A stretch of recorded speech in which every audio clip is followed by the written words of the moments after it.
बहुत समय पहले की बात है। चाइना के एक राजा ने अपने बेटे को अच्छा शासक बनाने के मकसद से एक जैन मास्टर के पास भेजा। जैन मास्टर ने कुछ दिन अपने साथ रखने के बाद युवराज को 1 साल के लिए जंगल में अकेले रहने के लिए भेज दिया। जब युवराज लौटे तो मास्टर ने पूछा, बताओ तुमने जंगल में क्या सुना? मैंने कोयल की कूक सुनी है, नदियों की कलकल सुनी है, पत्तियों की सरसराहट सुनी है, मधुमक्खियों की गुंजन सुनी है, मैंने झिंगुरों का शोर सुना है, हवा की धुन सुनी है। युवराज अपना अनुभव सुनाता चला गया। जब युवराज ने अपनी पूरी बात कर ली तब मास्टर बोले, अच्छा है, अब तुम एक बार फिर जंगल जाओ और जब तक तुम्हें कोई नई आवाज़ ना सुनाई दे तब तक मत लौटना।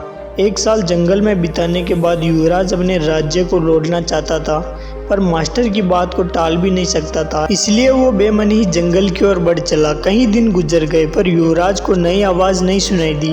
वो परेशान हो उठा। उसने निश्चय किया कि अब वह हर आवाज़ को बड़े ध्यान से सुनेगा। फिर एक सुबह उसे अनजानी सी आवाज़ हल्की हल्की सी सुनाई देने लगी। इस घटना के कुछ दिन बाद वह जैन मास्टर के पास वापस लौटा और बोला, पहले तो मुझे वह ध्वनियाँ सुनाई दी जो पहले देती थी, लेकिन एक दिन मैंने बहुत ध्यान से सुनना शुरू किया तो मुझे वो सुनाई देने लगा जो पहले कभी नहीं सुनाई दिया था। मुझे कलियों की खिलने की आवाज़ सुनाई देने लगी। मुझे धरती पर पड़ती सूर्य की किरणों, तितलियों के गीत और घास द्वारा सुबह की ओस पीने की ध्वनियाँ सुनाई देने लगी।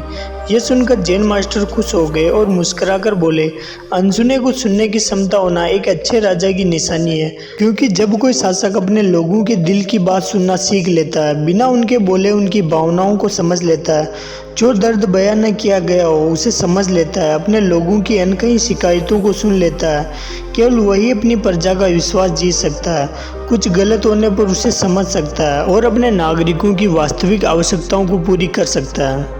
दोस्तों, अगर हमें अपने फील्ड का लीडर बनना है तो हमें भी वो सुनना सीखना चाहिए जो नहीं कहा गया है, यानी हमें भी उस युवराज की तरफ बिल्कुल अलर्ट होकर अपना काम करना चाहिए और अपने साथ काम करने वालों की ज़रूरतों और भावनाओं का ख्याल रखना चाहिए।